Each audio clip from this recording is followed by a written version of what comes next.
Bien-aimés, je vous salue dans le beau et précieux nom de notre Seigneur Jésus-Christ. Il est dit dans le livre de Proverbe 31 au verset 8, « Ouvre la bouche pour défendre ceux qui ne peuvent parler, pour défendre le droit de tous ceux qui sont délaissés. » Alléluia.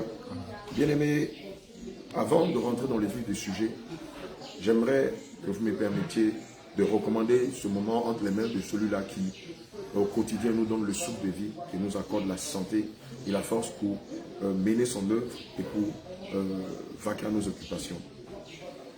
Père éternel, Adonai Elohim, dans le livre de Proverbe 3 au verset 10, il est dit, je me couche, je m'endors et je me réveille, car c'est une grâce qu'on obtient de l'Éternel.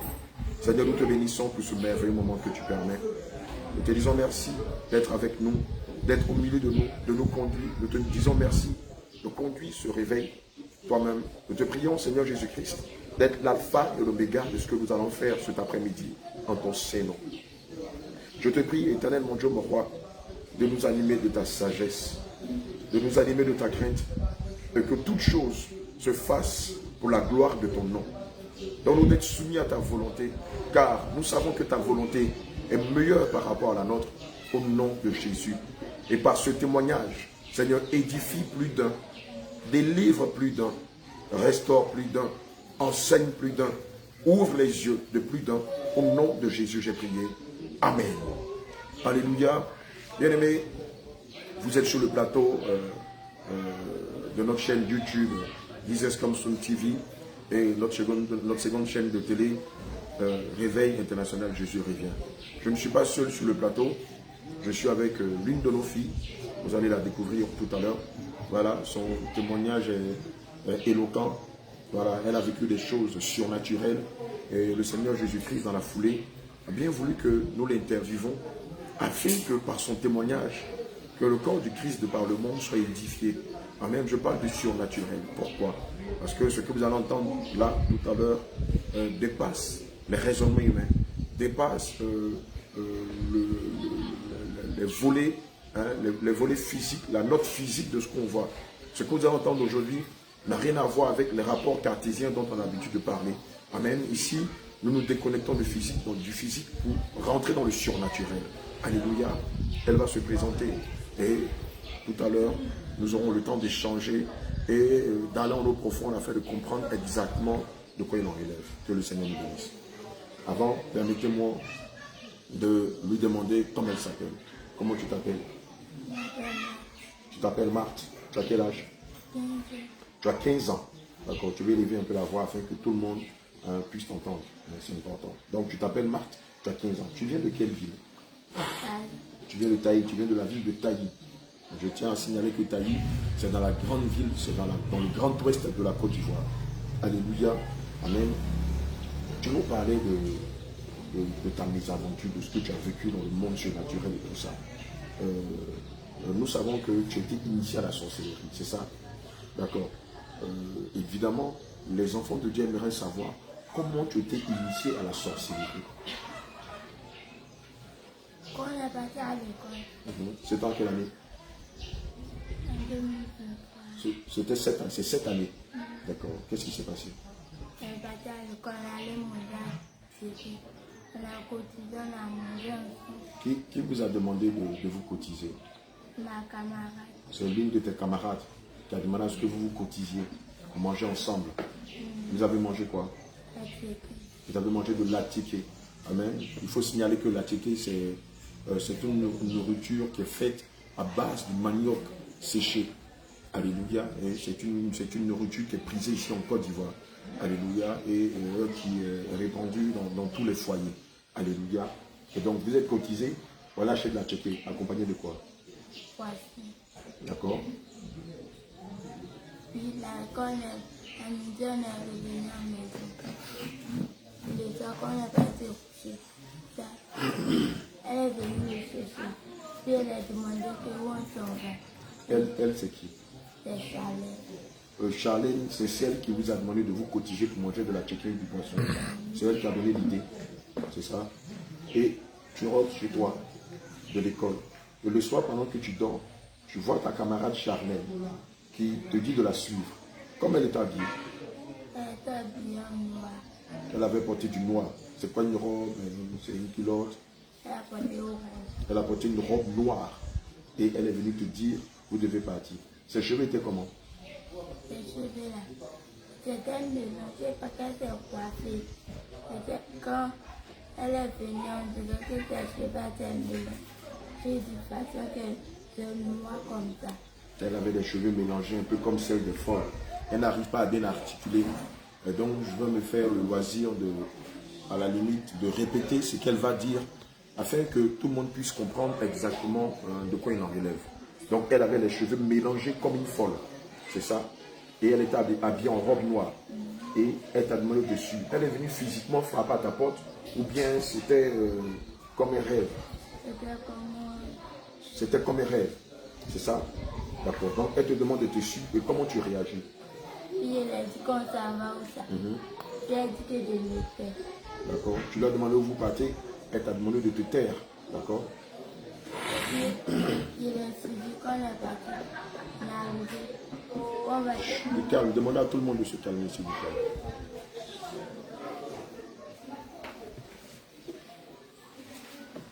quand on est arrivé, on doit tuer l'eau, déposer. Vous êtes arrivé où?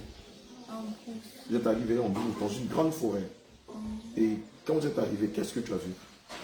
J'ai vu la reine, j'ai vu les enfants qui sont tués, qui sont déposés. J'ai vu beaucoup de personnes qui sont attachées. D'accord. Quand vous êtes arrivé, ce qui va te choquer, c'est que tu as vu une reine. Comment elle se présente, cette reine-là? Il m'a dit que bonne arrivée dans leur royaume. Cette reine-là t'a dit, bonne arrivée dans le royaume. Cette reine-là, comment elle s'appelle? Il s'appelle Rosa. Elle s'appelle Rosa. Bien aimé, la reine qu'elle va rencontrer le premier jour de son initiation s'appelle Rosa. Alléluia. Bien aimé, ça ne te rappelle pas quelque chose dans le système catholique? Rosa Mystica. Amen. L'une des déesses qui est adorée dans le système catholique s'appelle Rosa Mystica. Ou Maria qui défait les nœuds. Alléluia. Mais le nom même déjà intrigue. Rosa Mystica. Et donc tu rencontres Rosa. C'est ça. Qui est une reine. Elle est assise où? Elle est assise sur quoi? Une chaise. Elle est assise sur une chaise. Est-ce que la chaise là, c'est comme les chaises qu'on voit là, ou bien c'est bizarre? Est-ce que tu peux décrire la chaise? La chaise n'est pas comme Les chaises normales. C'est fait à base de quoi? c'est à base de l'eau. Et puis C'est fait à base de quoi? l'eau. Os, ou bien. Et puis c'était du. Puis il y avait les têtes des gens. Les squelettes étaient déposés dessus. Alléluia. Marthe nous dit que lorsqu'elle rencontre Rosa dans le monde de la sorcellerie, elle est assise sur une chaise. Mais ce n'est pas une chaise naturelle. C'est une chaise qui est faite à base d'os. C'est ce qu'elle appelle l'os. Long. Qui est fait à base d'os et de tête, de crâne humain. C'est ça, non? La chaise sur laquelle elle est assise, on le voit souvent dans des... On le voit, je crois que je vais trouver une image rapidement pour vous la montrer. Et donc, c'est une reine qui s'appelle Rosa, qui lui souhaite bienvenue dans le monde et qui est assise sur une chaise qui est faite à base d'os et de crâne humain. Et tu as dit que tu as vu plusieurs personnes qui étaient attachées. Alléluia. Amen. Est-ce que tu as reconnu ces personnes-là? Il a reconnu aussi, mais il n'a pas reconnu. Comme ils sont beaucoup. Ils étaient quoi? 100, 200, 500, des milliers? Ils sont beaucoup. Ils sont beaucoup. Alléluia. Elle dit qu'elle a vu de milliers de personnes dans le royaume qui étaient liées. Ils étaient attachés avec quoi? Quoi? Ils étaient attachés avec des cordes. Devant, derrière. C'est ça? Elle les a attachés quand ils ont mis quoi? Elles ont trouvé ça. Ils ne peuvent pas parler, ils ne peuvent pas bouger. J'ai vu qu'il est là de les tirer. Ils ont l'air détachés, puis ils ont l'air tirés. D'accord. Donc si je comprends bien, les personnes-là sont attachées dans ce royaume-là. Et le jour que vous décidez de les tuer, vous les détachez et vous les tuez. C'est ça? D'accord. Maintenant, je veux savoir, est-ce que les hommes-là, vous les mangez comme on mange la viande comme ça, ou bien il y a une façon de faire avant de les manger? On va les changer. Et les changer. Comme les viandes de brousse. Vous les changez en quoi? En quel animal? Et des fois, les change en biche. Puis un chat de brousse. Un chat de brousse. Amen. Parce que naturellement, les sorciers ne mangent pas la chair humaine, c'est-à-dire la chair physique. Il y a quelque chose que les sorciers mangent, que le monde des ténèbres mange. Alléluia. Évidemment, c'est une partie de soi, on va appeler ça l'âme, qui est dévorée par les sorciers. Amen. Alléluia. Et donc, ils vont utiliser l'âme de l'individu qu'ils ont enchaîné, emprisonné. Ils vont décréter. C'est-à-dire, vous allez choisir le jour de sa mort, c'est ça? Et puis, comme il va mourir, c'est ça, non? C'est ça, vous décidez du jour où il va mourir. Et comment est-ce qu'il va mourir? Les façons dont vous décidez qu'il meurt, là, c'est pas quoi, par exemple? Il y a le jour, et pour un marteau, vous tapez derrière le dos. Vous prenez le marteau pour taper, c'est-à-dire dans la nuque, là. Vous fracassez la nuque. D'accord? Comment encore? Et puis, en vrai comme ça, si il est déjà tué, on se tenait. Et puis, si se promène et puis la personne a touché un peu qu'il est mort, parce que c'est la personne. Vous le tuez déjà dans le monde spirituel. Et puis vous provoquez soit un accident, bien une bagarre. Et puis quand la personne le frappe, qu'il meurt, ils ne vont pas vous accuser. Ils vont dire que c'est la personne là qui l'a touché, mais la voiture qui l'a touché, qui l'a tué. Or, vous l'avez déjà tué avant. C'est ça, non? Puisque nous savons que le domaine spirituel est au-dessus du domaine physique. Donc, ils ont le temps de faire du mal aux âmes dans le domaine spirituel. Et ce qui va se passer plus tard dans le domaine physique n'est que la conséquence de ce qui s'est passé dans le domaine spirituel. Alléluia. Et donc, vous les tuez par accident, par noyade, c'est-à-dire la personne âgée peut mourir. Vous pouvez provoquer une bagarre. Amen. Ou bien vous pouvez lancer une maladie. Quelles sont les maladies que vous lancez le plus souvent? Vous pouvez lancer le sida. Vous lancez le sida. Bien aimé, est-ce que tu as entendu? Elle dit qu'il lance le sida. Le VIH-sida. Il le lance. Ils vont soigner. Ils vont tout faire, ça va pas aller. Ils vont tenter de soigner le mal ne va pas guérir. La personne sera tout le temps malade. Il va mourir après. Ils vont dire que c'est une maladie qui l'a tué. Donc, les gens vont penser que c'est le VIH-sida qui l'a tué. Or, c'est vous qui l'avez tué. Vous pouvez provoquer quelle façon de mort? Le jour, quand le baril, on met le sang du gars, on met le baril sur la route. Même si la personne est là, tu vois tout le coin, il meurt, c'est un sang qui fait avec le baril. D'accord. Tu es en train de nous dire que souvent, quand vous manquez de sang, vous mettez des barriques sur les routes. Mais les barriques là, on ne les voit pas ou on les voit? On ne voit pas les barriques là. Et ces barriques là servent à provoquer des accidents sur la route. Et quand il y a des accidents, le sang, vous faites quoi avec le sang? Vous recueillez le sang dans les barriques. Il y a des fois vous buvez. Et l'autre fois vous faites quoi? On fait beaucoup de choses. Vous faites beaucoup de choses avec. Une partie là, vous donnez ça à votre aide ou bien vous prenez tout pour vous? Vous donnez aussi à votre aide. Vous prenez aussi le reste. Donc vous buvez aussi. Vous faites quoi avec le sang des gens? Le sang des gens, on boit aussi. Et on boit aussi pour préparer. Vous prenez aussi pour préparer. Et vous faites quoi d'autre aussi avec?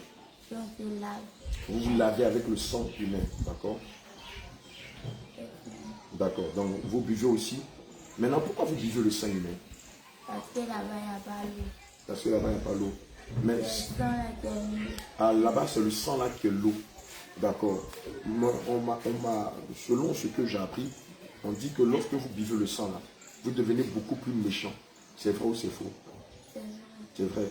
Donc, quand vous buvez le sang humain, vous devenez plus méchant. Vous n'avez pas de cœur. Vous n'avez pas de sentiment. Et ce qui fait que vous n'avez pas pitié des gens, même quand ils vous demandent pardon, quand vous voulez les tuer. C'est ça. Vous n'acceptez pas le pardon. Parce que le sang là vous rend inhumain. Ça fait que vous n'êtes plus comme des hommes, mais vous devenez comme des monstres. C'est ça. En plus vous buvez le sang, plus vous devenez encore plus méchant. C'est ça. D'accord. Et donc tu nous as dit qu'il y a des milliers de personnes qui sont attachées là-bas. Et donc la première fois quand tu arrives, tu vois tout ça. Quand tu as vu tout ça, ils t'ont donné à manger. Ils t'ont demandé de manger quelqu'un le premier jour. Qu'est-ce qui s'est passé? Comment ils t'ont proposé ça? Ils m'ont changé en plus.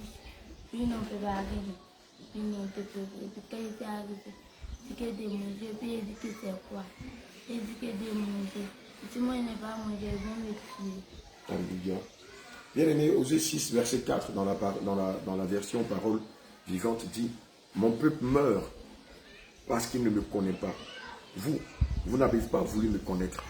Aujourd'hui, tu es en train de découvrir le monde astral, comment le monde de la sorcellerie travaille contre l'humanité, contre les enfants de Dieu. Tu vas entendre tout à l'heure beaucoup de choses à ce sujet-là. Alléluia. Amen. Et donc, avant de manger un homme, la chair d'un homme et de boire son sang, surtout avant de manger sa chair, vous l'incarnez en un animal, c'est ça. C'est-à-dire, vous prenez l'âme et vous mettez l'âme dans un animal. Et en dévorant l'animal, ce n'est pas l'animal que vous mangez, mais c'est un homme que vous mangez. Et c'est comme ça que quand tu es arrivé la première fois, tu les as vus faire et on t'a demandé de manger la biche. Or, c'était un homme. Est-ce que tu l'as mangé? Tu l'as mangé. Et dès que tu l'as mangé, comment tu es devenu? Je suis devenue faible. Quand tu as mangé l'homme, tu es devenu faible. Oui. Quand c'est ma première fois de manger, je suis venue à la maison et puis je suis tombée malade. Évidemment, tu es tombé malade après que tu es sorti de leur monde. D'accord?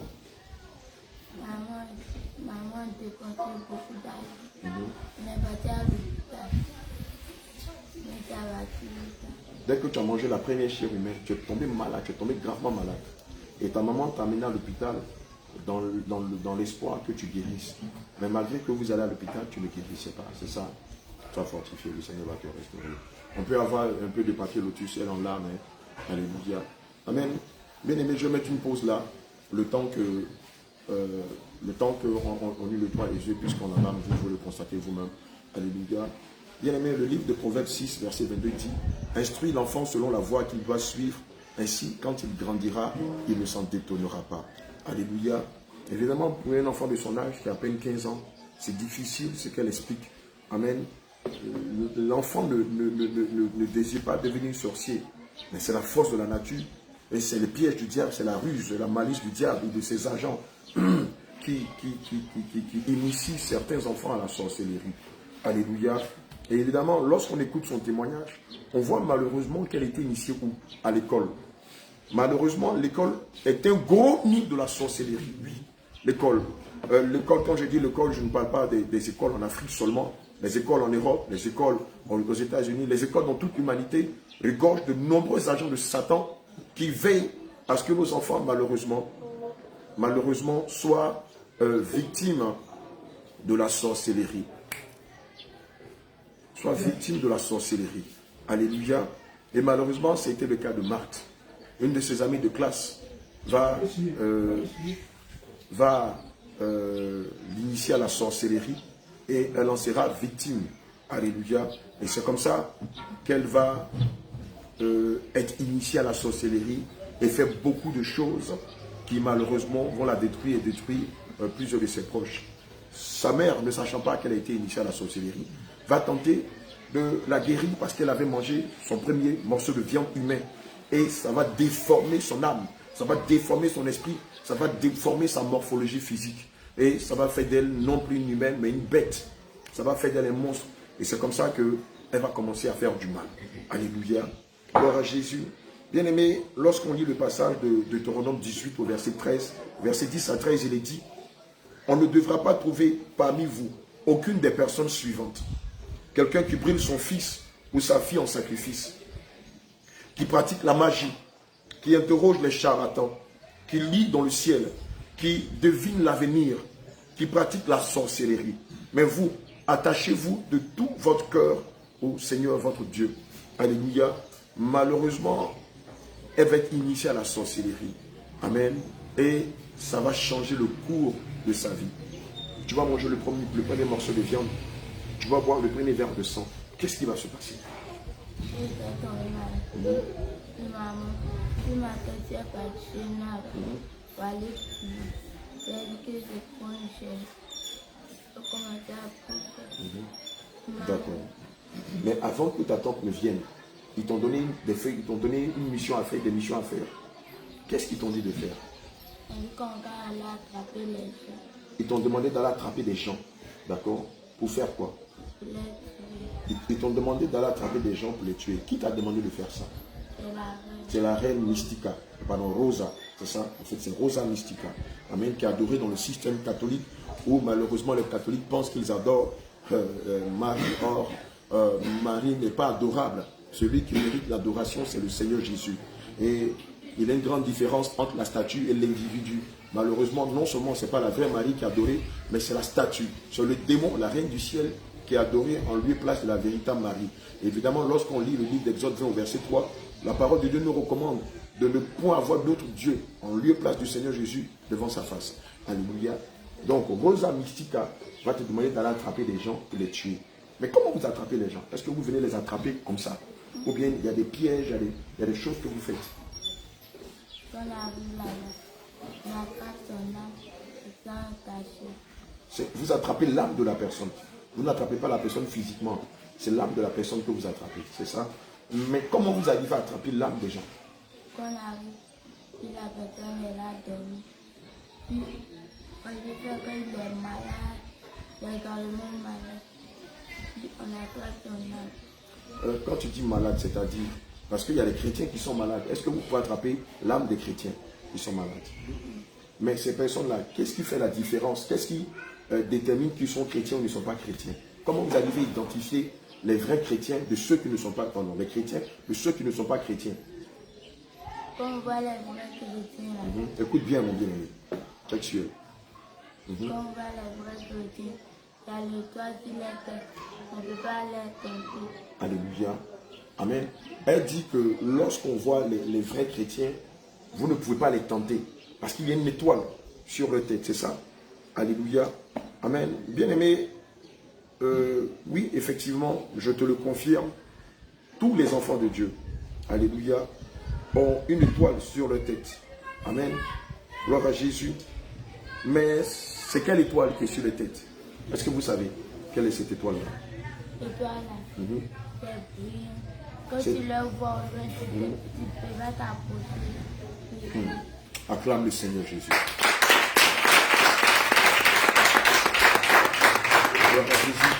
Marc est en train de nous signifier ici que lorsqu'il voit les chrétiens, des religieux ou des païens, il y a quelque chose de particulier qui détermine le chrétien, qui identifie le chrétien.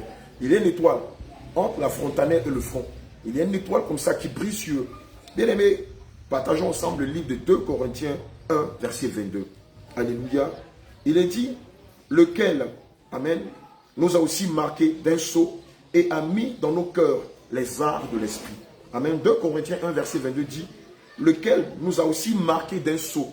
Qui nous a marqué d'un sceau? C'est le Seigneur Jésus-Christ.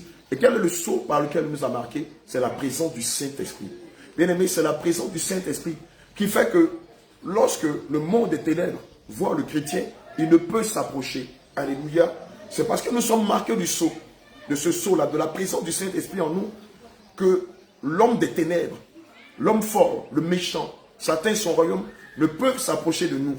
Évidemment, elle est en train de nous dire ici que ceux-là qui ne sont pas marqués du sceau, qui n'ont pas la présence de Dieu en eux, qui n'ont pas reçu le baptême du Saint-Esprit, qui ne marchent pas conformément à la sainte doctrine, sont victimes de la sorcellerie. Amen. Et donc, pour les différencier, vous remarquez qu'il y a une étoile sur leur front. C'est ça qui fait que vous ne pouvez pas les attaquer. Est-ce qu'il y a des chrétiens, l'étoile est éteinte? C'est que l'étoile n'est pas sur les fronts là. On peut l'attaquer, on peut les tuer. Ceux qui n'ont pas l'étoile sur leur front, vous pouvez vite les attaquer. Gloire à Jésus. Et vous pouvez les tuer. Alléluia. Je veux qu'on garde le silence dans le plateau, s'il vous plaît. Je veux vraiment qu'on garde le silence dans le plateau. Amen. Et donc, je suis en train de nous dire que ceux qui n'ont pas l'étoile sur le front là, vous pouvez non seulement les attaquer, mais vous pouvez aussi les tuer facilement. Tu as dit vite, vite. Ça, on ne discute pas avec ça. Alléluia. Donc, vous avez fait la différence entre ceux qui ont l'étoile, c'est-à-dire les enfants de Dieu, et puis ceux qui n'ont pas les enfants de Dieu, qui ne sont pas les enfants de Dieu. Donc, tu es en train de nous dire que sur la terre, là, il y a les enfants de Dieu, et puis alors, ce ne sont pas les enfants de Dieu. Il les a tous créés, mais une différence entre les enfants de Dieu et ceux qui ne sont pas enfants de Dieu, c'est ça. Et ce qui différencie les enfants de Dieu des autres enfants, c'est que les enfants de Dieu ont une étoile sur leur tête. Alléluia. Maintenant, moi, je vais te poser une question. Bon, la dame, elle va à l'église, mais elle porte les bagues, elle met les faux cheveux, elle met le pantalon et se maquille. Vous pouvez lui faire du mal, ou bien vous ne pouvez pas lui faire du mal. Vous pouvez lui faire du mal parce que c'est dans nos propres secrets qu'on peut rentrer. C'est dans les bagues, dans l'eau. Vous pouvez rentrer dans les mèches. Pourquoi? Parce que mais ça Dieu n'est pas ça. Mais qui a fabriqué les mèches? C'est pas Dieu. C'est Dieu, Attends, est-ce que c'est Dieu qui a fabriqué les mèches ou bien c'est le diable? c'est le diable. C'est le diable qui a fabriqué les mèches. Donc les mèches là, c'est pour vous. Et donc si une femme elle dit elle est chrétienne, elle porte ça, vous pouvez rentrer dans les mèches pour lui faire du mal. Et puis quoi encore? Les chaînes, les boucles d'oreilles, les bracelets. Tu as parlé même des pantalons tout à l'heure. Donc tu es en train de nous dire que si une femme dit, elle va à l'église, elle jeûne, elle prie, elle paye sa dîme, mais si elle a porté le pantalon, vous pouvez l'attaquer. Vous pouvez arracher son âme. C'est vrai ça? Alléluia. Bien aimé, ce qu'elle dit paraît être invraisemblable, mais c'est la stricte vérité. Pourquoi? C'est une gamine de 15 ans qui parle avec les mots d'une gamine de son âge, mais ce qu'elle dit est rempli de profondeur, est rempli de spiritualité, est rempli de mystère. Elle dit que lorsqu'une femme met des mèches, eux en tant que sorciers, ça leur donne la légalité de rentrer dans les mèches, de voler l'âme et de voler les biens de la personne. Elle dit que lorsque une femme porte des pantalons, des collants, des cyclistes, eux en tant que sorciers, ça leur donne le droit, la légalité de rentrer dans la vie de personne, de voler son âme et de voler ses biens et ses grâces. Alléluia. Mais est-ce que ce qu'elle dit sont des propos d'enfant ou bien ce qu'elle dit tient dans la parole de Dieu? Alléluia. On va prendre ensemble le passage de Deutéronome 22, verset 5, sur le port des pantalons. Amen. On va voir l'interdiction que le Seigneur nous donne sur certains types de vêtements en fonction du sexe de l'homme ou de la femme. Alléluia. Amen. Il est dit en Deutéronome 22, verset 5, une femme ne portera point, il est dit bien point, un habillement d'homme.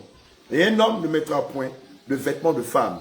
Car quiconque fait ces choses est en abomination à l'Éternel, ton Dieu. Alléluia. Évidemment, le monde des ténèbres, connaissant mieux la parole de Dieu que plusieurs pasteurs, va s'appuyer sur les commandements de Dieu. Elle a parlé tout à l'heure de tenter, pour tenter l'être humain, pour tenter l'humanité. Et évidemment, quand l'être humain va tomber dans la tentation, eux qui sont des légalistes, c'est-à-dire les démons et le monde des ténèbres, c'est-à-dire les esprits humains, vont aller dire à Dieu, tu as vu, ton serviteur ou ta servante a péché. Cela nous donne le droit de lui ravir son âme, de lui voler ses étoiles, de retarder ses bénédictions, de lui lancer des sorts, des sortilèges, des envoûtements. Alléluia. Et c'est comme ça que le monde de la sorcellerie opère. Amen. Il vous tente au travers de la parole de Dieu. Il vous pousse à prendre le contre-pied de la parole de Dieu. Et lorsque vous tombez dans la tentation, eux, ça leur donne le droit. Ça leur donne l'accès dans votre vie à voler grâce, étoile, bénédiction, bonheur, beaucoup de choses que vous savez. Alléluia. Amen. Et donc, c'est comme ça que vous volez les âmes. D'accord. Et quand vous volez les âmes, vous les emmenez où? Et vous faites quoi avec ces âmes-là? Et pour la personne là, va te dire, et ça nous prend pour aller cacher. Alléluia. Donc, vous volez les âmes et vous allez les cacher. Vous n'êtes pas que la personne soit heureuse. Alléluia. Bien aimé, le livre de Jean 10, verset 10 nous dit que le voleur ne vient que pour dérober, pour égorger et détruire. Alléluia. Évidemment, lorsqu'il vole vos âmes, le but ici, c'est que vous ne connaissiez pas le bonheur, la joie, la paix, la bénédiction, l'élévation, la multiplication. Alléluia. Et elle a dit tout à l'heure qu'il vole les âmes. Ça veut dire quoi? Ça veut dire que sur la terre, là, il y a des gens qui sont sur la terre, là, mais leur âme n'est pas en eux. C'est ça. Donc, ils marchent comme ça. Ils sont vides. C'est-à-dire, la personne est là, mais elle est vide. C'est comme une enveloppe, il n'y a rien dedans. C'est ça. Mais je ne sais pas si tu comprends l'ampleur de ce que nous sommes en train de vivre aujourd'hui.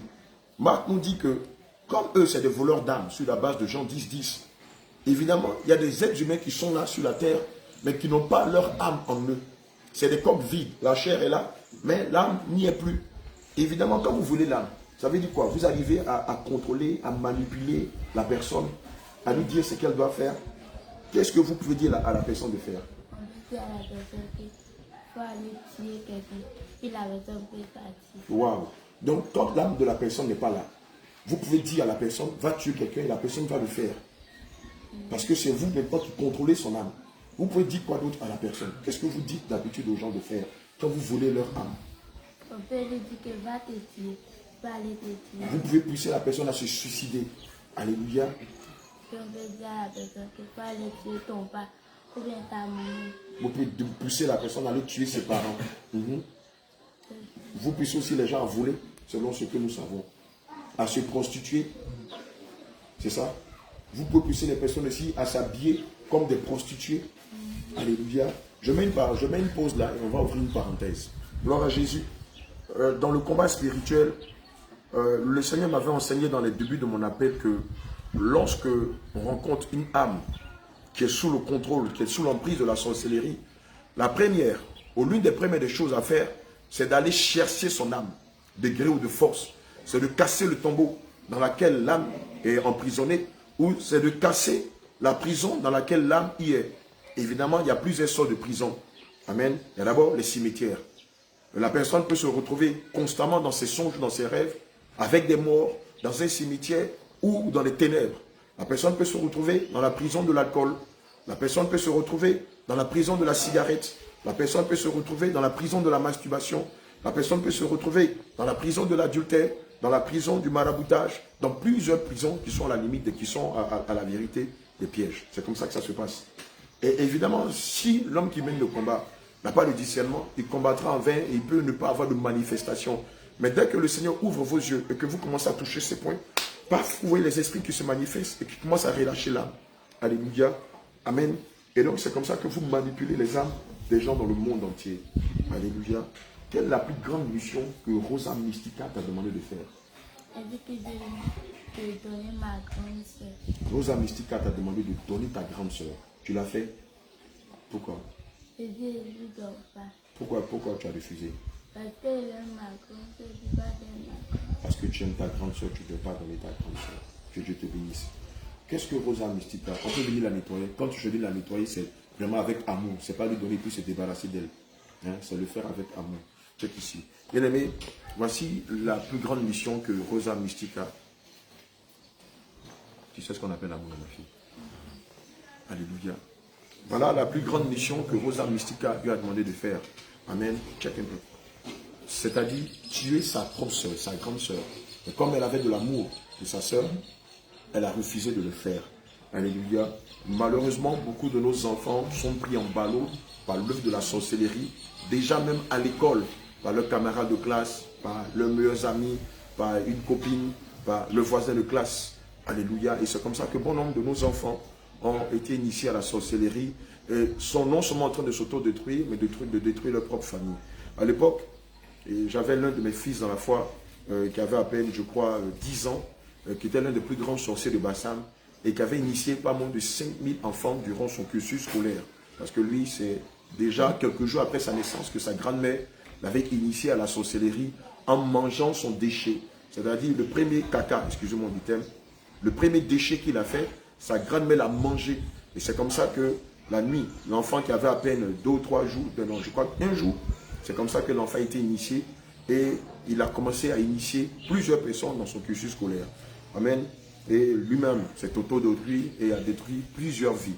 Alléluia. Et c'est pourquoi, avant de continuer, je t'exhorterai, à chaque fois que tes enfants vont à l'école, de prier avec eux et de les plonger dans le sang de Jésus. Et surtout d'éviter de le faire porter des perles, des bijoux, des parfums, des produits cosmétiques, de le faire mettre des vêtements de Jézabel ou des produits de Jézabel. Alléluia. Et donc, Rosa Mystica va te demander de tuer ta soeur. C'est ça. Mais tu as refusé de le faire parce que tu l'aimais. Amen. Quelle autre mission qu'elle t'a demandé de faire? D'accord. Donc, elle t'a dit, si tu ne peux pas donner ta soeur, de donner son fils. Et tu as donné son fils. Tu ne l'as pas fait. D'accord. Je vais te poser une question. Lorsque on t'a initié à la sorcellerie, ils t'ont demandé des noms. Des noms. Ils ont même les noms de ta famille. Ils ne t'ont pas demandé une liste avec les noms de ta famille. Ils ne t'ont pas demandé de dire les noms de ta famille, que tu veux qu'ils meurent chaque année. Ils ne t'ont pas demandé ça. Tu n'étais pas encore arrivé à ce niveau. Puisque toi, c'est cette année qu'on t'a initié à la sorcellerie. Elle a dit que c'est en début 2023, en début d'année scolaire, qu'elle a été initiée malheureusement à la sorcellerie. D'accord. En dehors de ça, quelles étaient les missions que tu allais faire? Charlène était ton chef, puisque c'est elle qui t'a initié. D'accord. Donc, quelles sont les missions que vous alliez faire ensemble? Souvent, quand on appelle les gens, je vous suis comme ça. D'accord. Vous vous déplacez comment? À pied? En car? Comment vous vous déplacez? On attrape l'âme des gens. Non. Comment vous vous déplacez? Pour aller par exemple d'ici, tu es à Taï, non? Vous faites tout à Taï, mais vous allez dans d'autres villes ou dans d'autres pays. On peut faire tout à taille. Puis si on dit qu'on a qu'à aller attraper les gens, c'est partir dans d'autres villages. Vous pouvez aller dans d'autres villages. D'accord. Maintenant, comment vous vous déplacez? Puisqu'il fait nuit, il n'y a pas de car, il n'y a pas de voiture. Comment vous faites pour vous déplacer? On peut transporter les gens. C'est vrai que les ânes, on monte dessus là. Parce qu'on peut les transporter comme ça. On va monter sur le parti. Ah, vous montez sur des gens que vous transformez en ânes ou en chevaux. Et puis c'est sur eux que vous montez pour aller faire vos missions. Amen. Bien aimé, beaucoup d'enfants de Dieu ont tendance à nous dire, homme de Dieu, je ne sais pas pourquoi, mais à chaque fois que je me lève le matin, je suis courbaturé. J'ai des douleurs dans tous les os et dans les articulations. J'ai l'impression qu'on me bat ou qu'on m'utilise pour en faire un moyen de transport. Et donc, Marc nous dit ici que malheureusement, il y a des hommes qu'ils utilisent comme moyen de transport en les transformant en ânes ou en chevaux. Et c'est avec eux qu'ils arrivent à se déplacer. C'est comme ça que vous allez de village en village. C'est ça. Mais on nous a dit aussi que vous avez des avions ou des voitures.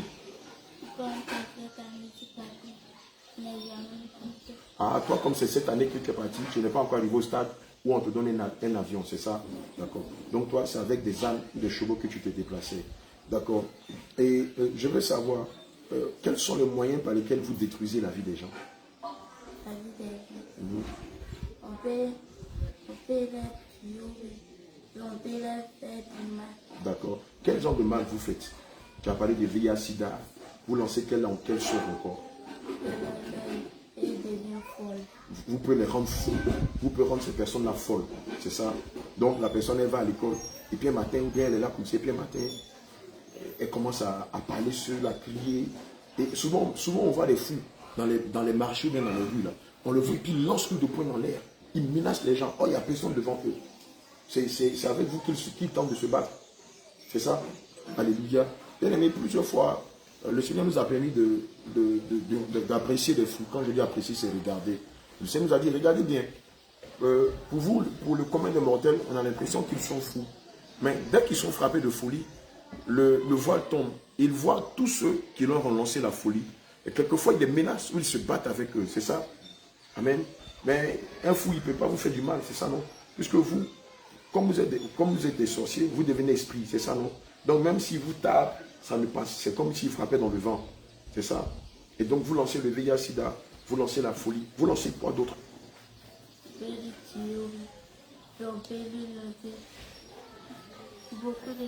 Beaucoup de maladies. Le cancer, tu as parlé du VIH-Sida. Vous pouvez lancer la tuberculose, vous lancez la folie, vous lancez le diabète. Maintenant, on a des personnes, quand elles viennent nous rencontrer là, elles disent tout le temps, je vais à l'hôpital, je n'ai pas de sang. On dit toujours, je suis anémié, je suis anémié. C'est vous qui buvez le sang de ces personnes-là.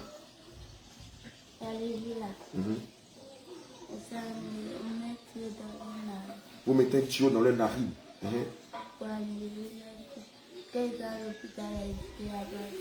Vous mettez des tuyaux dans le nez des gens et puis vous aspirez leur sang là. Et ils se retrouvent malades, ils vont à l'hôpital, ils disent qu'ils n'ont pas de sang. Mais même si à l'hôpital, on leur met des ballons de sang, est-ce que ça peut les guérir? Il y a des jours, ça peut les guérir. Il y a des jours, ça peut les guérir. Et puis il y a des jours, ça ne peut pas les guérir. D'accord. Et tu as dit que le sang là, vous utilisez aussi pour préparer. Vous buvez aussi pour augmenter votre pouvoir. Et vous prenez aussi pour donner à Rosa Mystica. Et vous prenez d'autres pour fabriquer votre puissance. C'est ça? Alléluia. Amen. Et donc, vous lancez beaucoup de maladies. Vous lancez le cancer. C'est vous qui faites que il y a des gens là, il y a des femmes, et puis il y a des hommes qui sont mariés mais n'ont pas d'enfants. C'est vous qui faites ça, qui provoquez la stérilité dans les couples. C'est vous qui faites ça. C'est vous qui faites que un monsieur et une femme peuvent se marier, mais n'auront jamais d'enfants. C'est ça. D'accord. Vous provoquez quoi encore? On prend leur ventre pour travailler. Vous prenez leur ventre, l'utérus de la femme, et puis la semence de l'homme, vous travaillez avec ça. Comment vous faites? Tu peux nous expliquer un peu? Les gens ont même maladie dedans. Ils font grossesse, ça ne peut pas arrêter. On va mourir. C'est-à-dire, vous travaillez le ventre de l'homme et puis de la femme. Et quand la grossesse arrive, la grossesse tombe. L'enfant ne peut jamais rester. C'est ça. Mais vous avez déjà essayé pour des personnes et puis ça n'a pas marché. Ça fait beaucoup de gens qui ont fait ça. Mais il y a les gens là, quand on a fait ça, ils sont partis à l'hôpital, quand on était soignés là, ça a marché. Ça a marché. Mais il y a les gens, ça n'a pas marché. Mais les gens, ça n'a pas marché. D'accord. Et je veux savoir, dans les hôpitaux là, dans les cliniques là, est-ce que vous avez des sorciers là-bas? Des gens qui sont sorciers qui travaillent avec vous? Des médecins, des infirmières, des femmes qui accouchent qui travaillent avec vous? Oui, c'est pas. Toi, tu n'es pas encore arrivé à ce stade-là, puisque c'est maintenant que tu viens de débuter la sorcellerie. D'accord. Alléluia. Bien-aimé, j'aimerais, avant que nous passions le micro, que nous lisions ensemble ce passage. Alléluia. Amen. Qui parle évidemment de la sorcellerie. Gloire à Jésus. Amen. On va lire ensemble le passage de Zacharie 10, verset 2, qui dit « Car les téraphimes ont des paroles de néant, les devins prophétisent des faussetés. » Alléluia. Les songes mentent et consolent par la vanité. C'est pourquoi ils sont errants comme un troupeau. Ils sont malheureux parce qu'il n'y a point de pasteur. Gloire à Jésus. On a rencontré des sorciers. On leur a dit de donner leur vie à Jésus. Et puis ils ont dit non, que eux, dans le monde de la sorcellerie, là, ils sont riches, qu'ils ne peuvent pas laisser leur richesse pour venir à Jésus. Ils ne vont tout perdre. Tu as déjà rencontré ce genre de sorciers dans votre monde? Qui avaient tout, qui avaient de grandes maisons, qui avaient des avions, qui étaient riches, qui avaient pris tous les biens de leurs enfants et qui ne voulaient pas quitter la sorcellerie. Tu en as rencontré là-bas. Qu'est-ce qu'ils avaient là-bas? Ils avaient des maisons. C'est pour des personnes. Il y a les gens qui ne pas quitter. Moi-même, ma petite m'a dit qu'on était là sur la prière. Et tiens, ma petite qui ne pas prier pour moi, elle quittait dans la prière. Et puis, mercredi, elle m'a demandé. Elle dit que si moi, je dis de l'évolution, elle m'a dit. Et Dieu dit ça. Alléluia. Amen. D'accord, on va revenir là-dessus tout à l'heure. Venez, amenez même le paquet ici, s'il vous plaît. Alléluia. Donc, tu as rencontré des gens dans le monde de la sorcellerie. Tu sais ce qu'on appelle donner de l'amour, ma fille. Donne-lui de l'amour, s'il te plaît. Alléluia. Elle va te nettoyer comme tu en as. Ma fille, elle coule des larmes. Alléluia. Bien-aimé, notre studio est chargé d'émotions cet après-midi parce que notre fille Marc n'arrête pas de pleurer. Ici, on voit bien le regret, on voit bien le remords, on voit bien qu'elle a mal pour tout ce qu'elle a fait comme mal pendant ces une année d'initiation à la sorcellerie. Et donc, tu disais que dans le monde de la sorcellerie, il y a des gens qui sont très riches, qui ont beaucoup de biens et qui ont des gens qui travaillent pour eux, c'est ça? Ils ont des esclaves qui travaillent pour eux. Et ils sont très riches là-bas. Et c'est pourquoi quand on leur présente Jésus, ils ne veulent pas parce qu'ils disent que s'ils acceptent Jésus, ils vont perdre tout ce qu'ils ont. C'est ça. Bien aimé, le plus grand illusionniste au monde s'appelle Lucifer. Lucifer qui veut dire opposant, adversaire. Alléluia. D'ailleurs, c'est l'une des raisons pour lesquelles le Seigneur ne supporte pas la politique. Et je tiens à rappeler à quelqu'un que la politique, ce n'est pas chrétien. La seule politique que nous, chrétiens, nous avons à faire, c'est annoncer l'évangile, annoncer la bonne nouvelle de par le monde. Alléluia. Évidemment, personnellement, j'ai rencontré des sorciers qui m'ont dit qu'ils ne pouvaient pas quitter le milieu de la sorcellerie parce qu'ils avaient amassé les biens de tous leurs enfants, de tout leur village et de plusieurs personnes dans leur monde et qui faisaient qu'ils étaient très riches.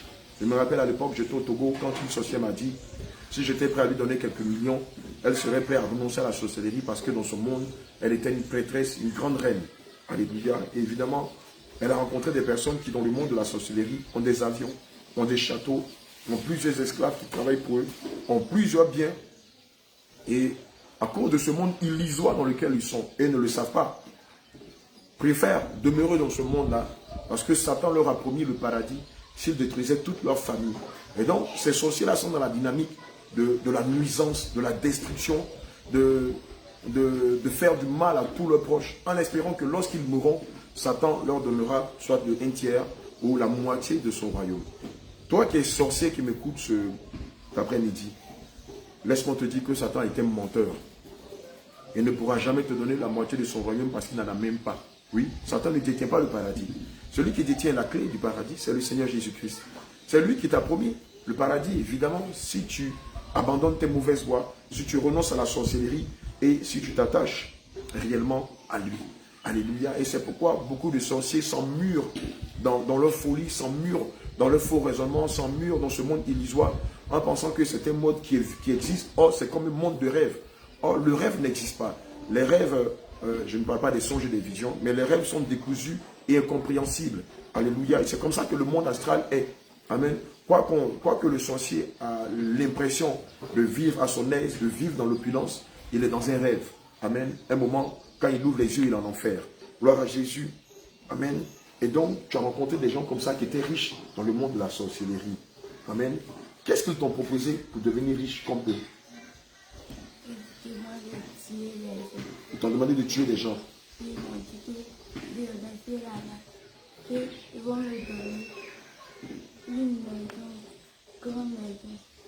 Et puis quand on est venu à la prière, quand ma tête m'a dit, j'ai décidé de monter là, qui était dans la prière. Et je lui ai dit de non. D'accord.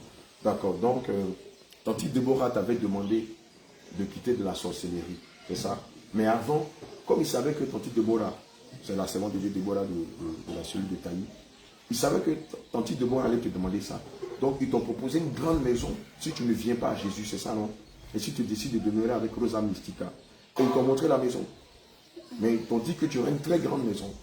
Et c'est pour ça que tu as refusé d'accepter le Seigneur Jésus. Parce que tu pensais qu'ils allaient te donner une grande maison. C'est ça? Et ils t'ont menacé. Ils t'ont menacé en te disant quoi? Ils m'ont dit que moi, je suis dans la prière. Ils vont me tuer. D'accord. Ils t'ont menacé en te disant que si tu quittes le monde de la sorcellerie, ils vont te tuer. D'accord. Maintenant, moi, je te poser une autre question. Dans le monde de la sorcellerie, est-ce que les Rosa Mystica et ces agents et tous les sorciers qui sont là-bas, est-ce que dans le monde, ils peuvent prononcer le nom de Jésus? Ils ne peuvent pas prononcer le nom de Jésus. Pourquoi? Parce que c'est Jésus pour nous. Un grand feu qui va les détruire. Jésus. Alléluia.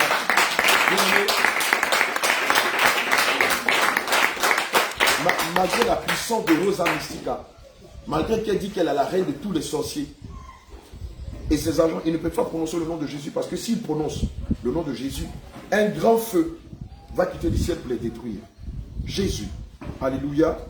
Bien-aimé, ça nous rappelle le passage qui dit que notre Dieu est un feu dévorant. Évidemment, vous allez constater que même dans le combat spirituel, lorsque nous sommes en train de prier et que des gens viennent nous tenter, des agents du diable viennent nous tenter, vous allez entendre, ça me brûle, ça me brûle, ça me brûle. La personne va se mettre à tourner, à se jeter dans tous les sens, à crier, ça me brûle. Elle ici, ce n'est pas les démons qui sont en train d'être brûlés. Ou lui ici, ce n'est pas les démons qui sont en train d'être consumés. Mais c'est cette personne qui vient avec des démons tenter les hommes de Dieu, tenter les servants de Dieu. Vous n'avez pas fait attention. Mais avant-hier, certaines personnes étaient en train de se rouler en criant, ça me brûle. Parce qu'ils étaient venus pour nous éprouver. Alléluia. Ce n'était pas la délivrance qui était en train d'opérer. Excusez-moi, mais le Seigneur Jésus est en train de les châtier. Oui. Alléluia. Gloire à Jésus. On a remarqué quelque chose chez les sorciers. Quand quelqu'un est initié à la sorcellerie, il ne respecte plus son papa. Il ne respecte plus sa maman. Il n'a peur de personne. C'était ton cas. Alléluia. Bien aimé, le livre de Somme 10, verset 7 dit: sa bouche est pleine de malédictions, de tromperies et de fraude. Il y a sous sa langue de la malice et de l'iniquité. Amen. Et donc, lorsque tu as mangé la chair humaine et que tu as bu le sang pour la première fois, tu as commencé à être impoli vis-à-vis de tes parents. C'est ça? Des fois, quand ma maman m'envoyait, je disais pas. Ah, il y a des fois, quand ta maman même t'a envoyé, tu refusais de partir. Tu lui dis même, je ne vais pas même. Et puis, qu'est-ce qu'elle faisait? Elle me rappelle la nuit. Elle dit que papa est mon Dieu. Ah, il y a des gens qui te punissaient en te privant de nourriture. C'est ça? Mais quand elle te frappe là, est-ce que tu sentais la douleur?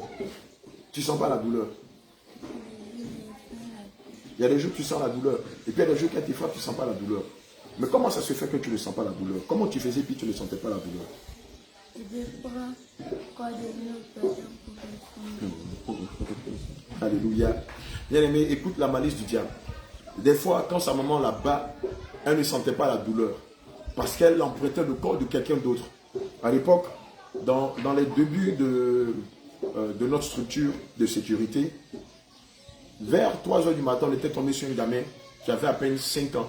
Vers 3 heures du matin, en pleine rue, à 5 heures, vers 3 heures du matin, un gamin de 5 ans. Et puis on lui a demandé, mais qu'est-ce qu'il faisait là? Il a dit, mais je suis en mission, je reviens.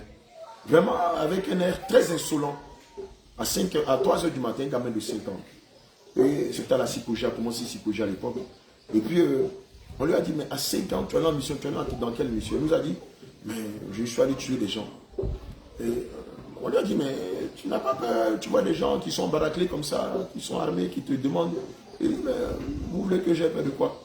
Et puis un d'entre nous s'est mis en colère, il a commencé à lui donner une fessée. Le gamin de 5 ans a commencé à rigoler en lui disant, c'est pas moi que tu frappes, tonton, tu es en train de frapper mon petit frère qui est couché à la maison. Alléluia.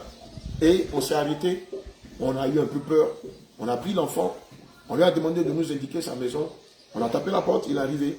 Et quand ses parents se sont réveillés, ils ont dit, lui là, depuis qu'il est né, c'est un sorcier. C'est comme ça, il nous fatigue ici. On a tout fait, l'enfant ne veut pas changer. Et moi, on ne sait plus ce qu'on va faire. Et donc, elle est en train ici de confirmer que lorsque l'enfant est initié à la sorcellerie, l'un des premiers caractères qui va l'animer, c'est l'arrogance, l'insolence et l'impolitesse. Évidemment, quand les parents vont tenter de le corriger, on lui donne une fessée dans le but de le recadrer, souvent il va arriver que ce n'est pas l'enfant qui est battu. C'est soit son petit frère, sa petite soeur, un cousin, une tierce personne. Pendant qu'elle en rigole. Et c'était ton cas, c'est ça. Alléluia. Et donc, quelquefois, c'était le corps de quelqu'un d'autre qui était fessé, qui était chicoté à ta place. Alléluia. Et souvent, tu te moquais de ta maman. Tu riais d'elle en disant, elle ne sait pas. C'est ça, non? Alléluia. Gloire à Jésus. Amen. Bien aimé, lorsqu'on lit le livre de Deutéronome 5 au verset 16, il est dit, honore ton père et ta mère, afin que tes jours soient prolongés sur la terre que l'Éternel ton Dieu te donne, et que tu réussisses dans toutes tes entreprises. Bien aimé, il y a 2 promesses derrière le honore ton père et ta mère. Évidemment, la longévité et la réussite dans tous les domaines de sa vie. Gloire à Jésus. À l'école, quand tu as été initié à la sorcellerie, tes études, comment tes études ont commencé à se présenter à l'école? Ça allait, ça n'allait plus, tu n'arrivais plus à te concentrer, tu amenais des mauvaises notes à la maison. Comment ça se passe à l'école dès qu'on t'a initié à la sorcellerie?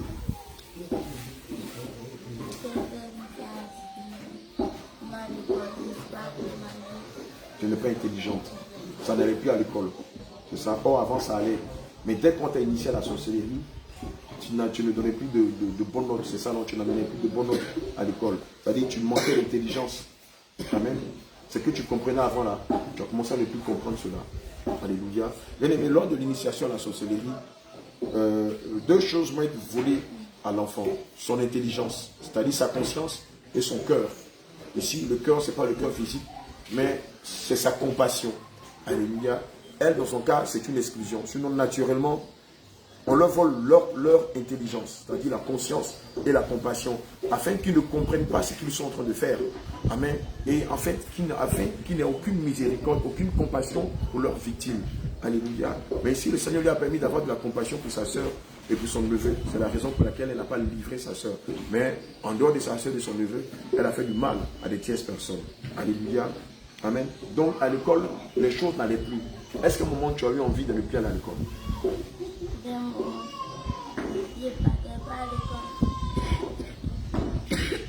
Tu veux un verre d'eau? Ça va? D'accord, vas-y. Vraiment, je ne partais pas à l'école. Quand maman me demandait que j'étais malade, je ne partais pas à l'école. Depuis que maman m'a mis à l'école, je n'ai jamais retourné.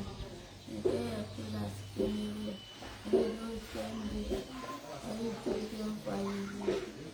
Bien aimé, c'est fort ce que Marthe est en train de nous dire. Elle dit que depuis la classe de CP1 jusqu'en classe de CM2, elle n'avait jamais redoublé de classe.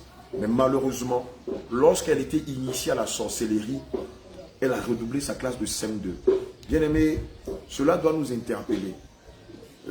Une fois, j'étais allé dans la classe de maman Sarah, et le Seigneur a ouvert mon esprit sur un enfant qui naturellement était brillant. Comme il avait été initié à la sorcellerie, l'enfant avait de très mauvaises notes. Il avait été initié par son grand-père. Et c'est comme ça que l'enfant qui était brillant avant d'être initié a commencé à produire de mauvaises notes.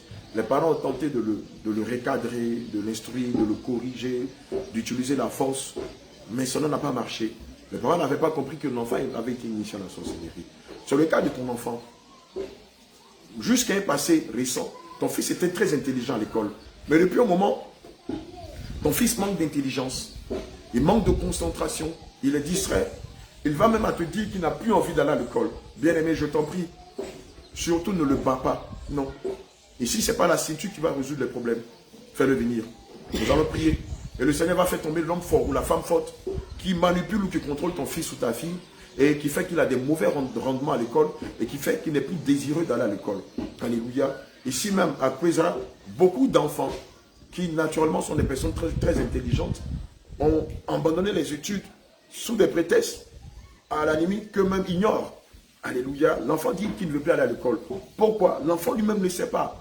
Or, cela ne vient pas de l'enfant. Tous les enfants rêvent d'aller à l'école et de devenir quelqu'un dans la société. Mais si un enfant te dit qu'il n'a plus envie d'aller à l'école, comprends qu'il est sous le contrôle de la sorcellerie. Et s'il ne rencontre pas des hommes de Dieu sérieux qui vont prier pour lui, afin que le Seigneur les délivre et qu'ils aient le goût pour les études, malheureusement, c'est peine perdue d'avance. Et ça, on va dire, ça a été le cas de Marthe. Alléluia. Et donc, tu n'avais plus envie d'aller à l'école, tu n'avais pas de bonnes notes et tout ça. Or, à l'époque, tu étais parmi les meilleurs de ta classe jusqu'en classe de CM2, c'est ça? Alléluia. Gloire à Jésus.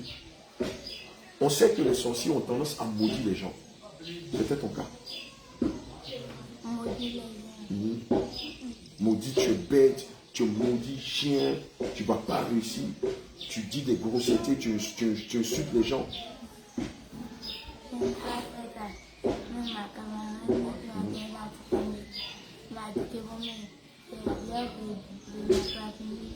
C'est Charline qui t'a dit ça. C'est ta patronne qui t'a dit que tu vas redoubler ta classe 1000 fois. C'est ça. Et ça t'a affecté. Et c'est ça qui a fait que tu as redoublé le CM2. Tu n'as pas eu le CP. Alléluia. Bien aimé, le livre de Jacques 3, verset 10 dit: de la même bouche sortent la bénédiction et la malédiction. Il ne faut pas, mes frères, qu'il en soit ici. Bien aimé, tu ne peux pas utiliser la bouche que le Seigneur t'a donnée pour le révéler, pour maudire les gens et pour bénir les gens. Non. Dieu n'est pas dans les deux poids, deux mesures. Alléluia. Soit nous bénissons, soit nous nous taisons. Mais il est impérieux, même si les gens te font du mal, de ne pas les maudire, mais de les bénir. C'est pourquoi l'Écriture dit en Matthieu 5 que nous ne devons pas maudire nos ennemis, mais nous devons les bénir. Alléluia. Gloire à Jésus. Est-ce que à Taï là-bas, il y avait une chrétienne qu'on t'a demandé de la détruire? Et s'il y avait une chrétienne qu'on t'avait demandé de la détruire, c'était qui?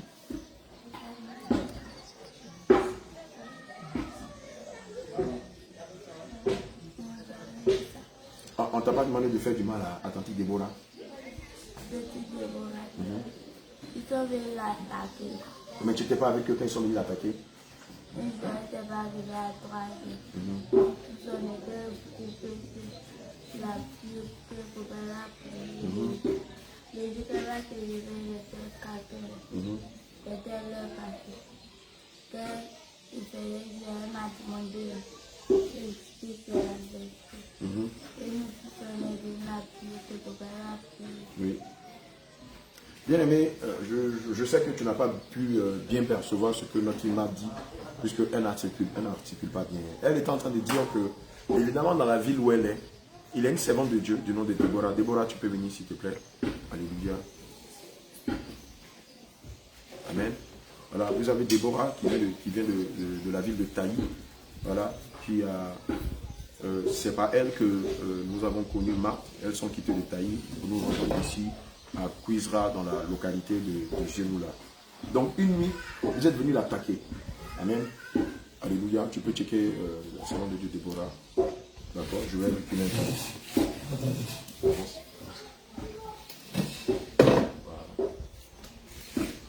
Gloire à Jésus. Donc Marthe était en train de nous dire qu'une nuit, Rosa Mystica les avait envoyés contre la servante de Dieu Déborah que vous voyez ici. C'est bien ça, Déborah. Alléluia.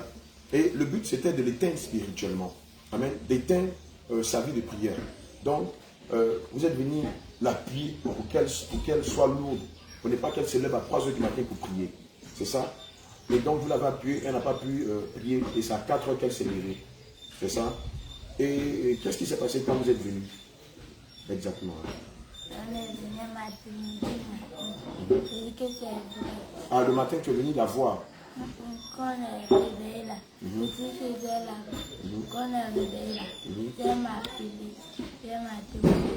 J'ai dit que c'est la vérité. Ah, le Seigneur lui a montré que vous êtes venu l'attaquer. Dis-moi, est-ce que tu peux nous donner plus de détails de ce qui s'est passé cette nuit-là?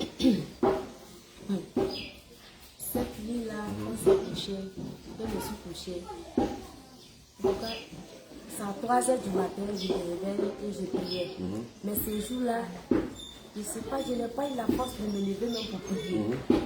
Et puis quand je me suis levée, j'étais découragée. Aïe. Chaque 3h, je me réveille, je prie. Cette fois-ci-là, qu'est-ce qui n'a pas marché? Mais je n'ai pas levé. Même quand j'ai prié, j'ai vu que c'était attaque.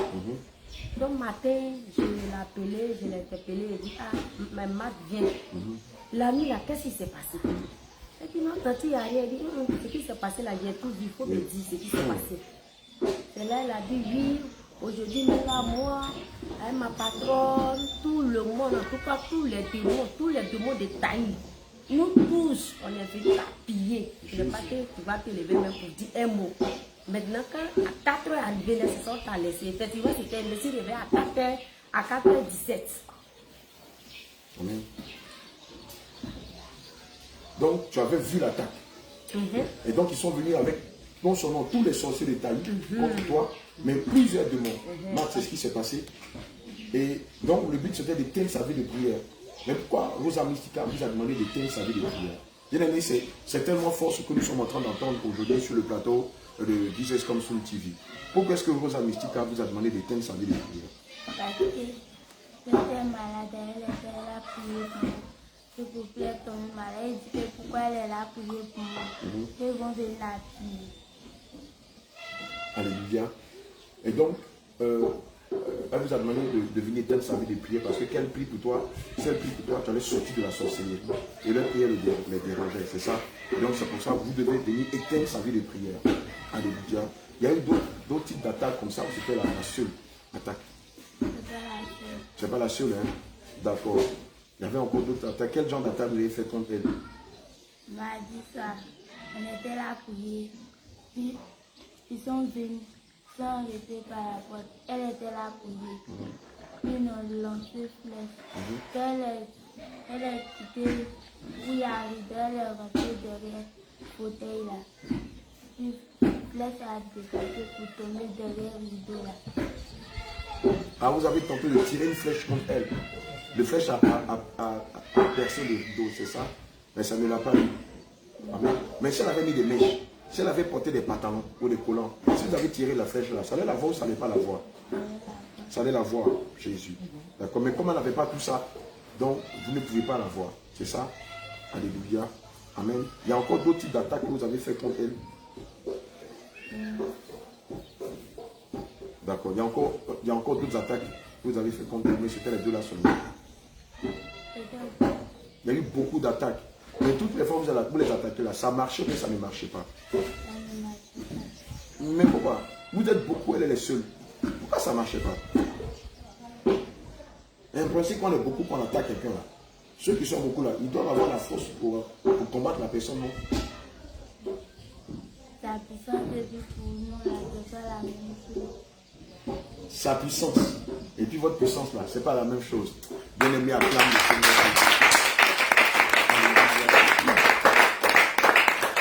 Elle est en train de nous dire que leur puissance dans le monde astral et la puissance qu'ont les enfants de Dieu, ce n'est pas la même chose. Et la puissance qu'elle a là, c'est comment par rapport à vous là? Voilà, c'est gros que Pour vous là, c'est gros que pour vous là. Jésus, alléluia. Amen. Donc voilà, c'est gros. Et puis vous là, c'est comment? C'est petit. Voilà, c'est petit, on a des petits kakaba. Alléluia. Bien aimé. Tu voulais dire quelque chose? Vas-y, ma bien-aimée Déborah. En tout cas, cette nuit-là, il y avait nuit encore même. Et que c'était comme si c'était la prière, on priait. Maintenant, parce qu'il y a 3 types de démons qui font tomber des églises à Taï. Ils sont 3. 3 gagnants hommes. 3. Il y a un qui porte un habit rouge, il y a un qui est blanc, il y a un qui est noir. Oui. Donc, quand je me suis couchée, j'ai vu cela. Quand j'ai vu, et puis c'était comme on était de faire une église, et puis c'est comme papa m'était là. Et puis tu as dit non, les démons se sont transformés en humeurs qui sont là. Que les bons, on va prier. On s'est levé, on a commencé à prier. Puis quand on a commencé à prier, maintenant le rouge, lui, crachait du feu. C'est comme un dragon. Le feu, il crachait du feu. Maintenant, quand il a craché du feu, tout le monde se sont reculés. Oui. Donc, tout le monde se sont reculés. Comme c'est moi, je suis allé arrêter devant lui. Et puis, j'ai commencé à le combattre. J'ai commencé à prier. Maintenant, quand j'ai commencé à prier, c'est comme ma main était remplie de lumière. Dans la lumière, là, quand je l'ai pris, il a fait ma main comme ça, de haut jusqu'en bas. Il est tombé. Quand il est tombé, puis les 3 là se sont disparus. Wow. Donc, matin, quand je me suis levé, j'ai appelé Matt. J'ai dit, Matt, qu'est-ce qui s'est passé hier nuit? Explique ce qui s'est passé. Les gens m'ont attaqué. Vous êtes venu l'attaquer avec les 3 démons qui dirigent, qui contrôlent toutes les églises de Taï. C'est ça? Et qu'est-ce qui s'est passé? Quand ils sont partis, ils sont disparus là. Donc, ils sont allés dire à nos reines qu'eux là, ils ne peuvent plus battre là-bas. Qu'eux va la tête là-bas. Elle va les détruire. Jésus. Alléluia. Voilà. Elle va se préparer pour venir. Rosa Mystique a dit qu'elle-même va venir se préparer pour venir attaquer la servante de l'île Déborah. Tchè. Ouais. Et elle est venue. Elle n'est pas venue. Rosa Mystique n'a pas eu le courage de venir attaquer la servante de l'île Déborah. Mais pourquoi elle n'est pas venue? Dans ces 2 jours là, moi je ne veux plus. Elle a eu peur en fait. C'est ça, non? Alléluia. Quoique Rosa Mystique a promis à ses agents elle-même d'en découdre avec la servante de Dieu, Déborah. Évidemment, c'est un combat d'éléphant contre la souris. Amen. Et nous savons qu'il n'y a pas match. Alléluia. Parce qu'ici, la souris, c'est la souris, c'est Rosa Mystica et l'éléphant. C'est la puissance que le Seigneur Jésus a mis entre les mains de sa servante Déborah. Alléluia. Bien aimé, Isaïe 29, verset 15, dans la version parole vivante, dit: quel malheur pour ces gens qui agissent en secret pour cacher leurs projets au Seigneur. Ils préparent leurs affaires dans l'ombre. Ils disent: qui peut nous voir? Qui sait ce que nous faisons? Bien aimés, ceux qui ont ce langage, ce sont les gens de l'ombre. Ce sont les sorciers, les démons. C'est ceux-là qui agissent dans le secret. Ce sont ceux-là qui font leurs projets pensant que le Seigneur Jésus ne les voit pas. Et c'est ce que Marc était dans le passé. Aujourd'hui, est-ce que tu regrettes tout le mal que tu as fait aux gens? Amen. Tu regrettes pourquoi tu as fait ça. D'accord. Est-ce qu'aujourd'hui tu veux dire quelque chose à tous ceux qui continuent de pratiquer la sorcellerie? Est-ce que tu as un message pour ceux-là qui pensent qu'en pratiquant la sorcellerie, ils font du bien et s'ils meurent, ils iront au ciel? Est-ce que tu as quelque chose dans ton cœur pour eux? D'accord. On va t'écouter. Ceux qui pratiquent la sorcellerie, je leur dis que pour plus ils vont faire ça. La sorcellerie n'est pas bonne. Alléluia. Amen. Marthe dit que ceux qui pratiquent la sorcellerie, il faut qu'ils arrêtent de pratiquer la sorcellerie parce que la sorcellerie n'est pas une bonne œuvre, ce n'est pas une bonne chose. Alléluia. Est-ce qu'aujourd'hui, tu peux réellement dire que si les Charlène et sa confrérie arrivent, tu es prêt à ne plus les suivre? Dans ces 2 jours-là, depuis qu'on est taillé là-bas, ça a duré vraiment. Depuis un moment, tu ne vas plus dans la confrérie de sorciers. Elle est venue te chercher et tu as accepté ou tu as refusé de la suivre. Acclame le Seigneur Jésus.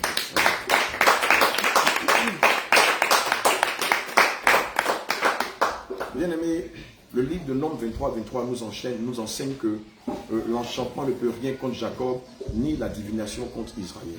Bien aimé, lorsqu'on est fils de Jacob, fille d'Israël, la sorcellerie ne peut rien contre nous. Gloire à Jésus, je veux te rassurer, tu n'as même pas à avoir peur d'eux. Sinon, aujourd'hui, on ne serait même pas là à l'interviewer, parce que le Seigneur l'a déjà délivré. Je veux te rappeler, elle a dit que l'un des moyens par lesquels ils font du mal aux enfants de Dieu, bien aimé, ce sont les parures de Jézabel. Tu avais parlé des faux cheveux, des faux ongles, des quoi encore? Des mèches. Oui, des graines. les chaînes, les boucles d'oreilles, les bagues. J'avais parlé des produits cosmétiques pour se dépigmenter la peau. J'avais parlé des vernis, des faux ongles, des maquillages. J'avais aussi parlé des pantalons. Amen. Donc, bien aimé, nous n'arrêterons jamais de le dire. Quelqu'un m'a dit une fois, homme de Dieu, vous n'avez pas, toujours c'est ce que vous prêchez. Mais bien aimé, toujours c'est ce que le diable utilise pour capturer les âmes. Donc, nous aussi, tous les jours, en tout cas, jusqu'à ce que la trompette sonne, nous n'allons pas nous arrêter de vous dire que les mèches conduisent en enfer, les boucles d'oreilles conduisent en enfer. Et au-delà même de conduire en enfer, avant même cela, pardon, c'est le moyen par excellence que les sorciers, Satan et tout son royaume utilisent pour te combattre, pour voler tes grâces, tes bénédictions et toutes tes étoiles. Est-ce qu'on va se taire? Non, on ne va pas se taire. On va toujours sonner de la trompette afin de te prévenir du danger qui te guette. Toi qui as encore des parures de Jézabel, toi qui mets encore des mèches, toi qui te colores les cheveux, toi qui es une femme qui porte des pantalons sous prétexte que non, ton pasteur ne t'a pas enseigné cela. Les sorciers s'en foutent. Que ton pasteur te l'ait dit ou pas, que dans ton église on te l'ait enseigné cela ou pas, les sorciers se foutent pas mal de ce qui est fait dans ton église. Si tu ne vis pas conformément à la saine doctrine, tu es sous l'emprise de la sorcellerie. Ils le savent. Elle a dit, quand elle était dans ce milieu, elle a fait beaucoup de mal à ceux qui vivaient conformément à la mondanité, qui vivaient par effet de mode et non pas selon la volonté de Dieu. Alléluia. Bien-aimés, nous allons partager ensemble ce verset qui dit ceci. Exode 22, verset 17 dit, « Vous ne laisserez pas vivre une femme qui pratique la sorcellerie. » Selon la version parole de vie. Évidemment ici, pour nous, la façon de tuer les sorciers, ce n'est pas de prendre une machette et de les égorger physiquement, mais c'est d'utiliser les armes qui sont dans la parole de Dieu afin de combattre l'esprit qui les a initiés, l'esprit qui les a amenés à avoir une vie ténébreuse, à faire du mal à leur prochain. Et donc, comme le dit Éphésiens 6 au verset 12, qui dit que nous n'avons pas à lutter contre la chair et le sang, mais contre les dominations, les autorités et les princes qui règnent dans les lieux des ténèbres. Amen. Notre combat n'est pas physiologique. Notre combat n'est pas physique. Notre combat n'est pas contre mal. Mais notre combat était contre l'esprit qui la dominait et qui l'a poussé à sortir de son corps et a fait du mal à autrui. Alléluia. Bien-aimé, ne pas laisser vivre la magicienne ou la sorcière. C'est combattre ces esprits-là qui la manipulent et qui la poussent à détruire sa famille, ses proches, son entourage ou des tierces personnes. Gloire à Jésus. À la fin de ce moment, puisque nous sommes en train de tirer à la fin de cette interview, je veux revenir sur un point. On en parlait avant que nous ne fassions ce direct. Dieu nous a dit que si un chrétien, même s'il est une étoile sur sa tête, s'il se met en colère, qu'est-ce que vous pouvez faire? Alléluia. Bien aimé,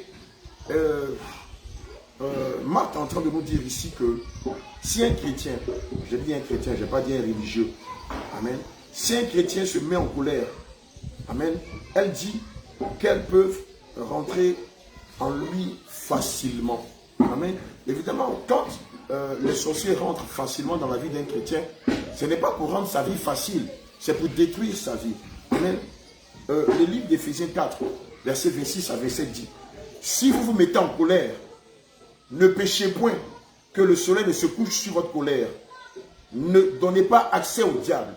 Et donc, elle nous a signifié en offre que l'un des moyens par excellence par lesquels ils arrivent à détruire les enfants de Dieu, c'est par la colère.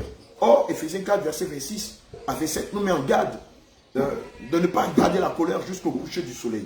Qu'est-ce à dire? Il peut arriver que le chrétien se mette en colère.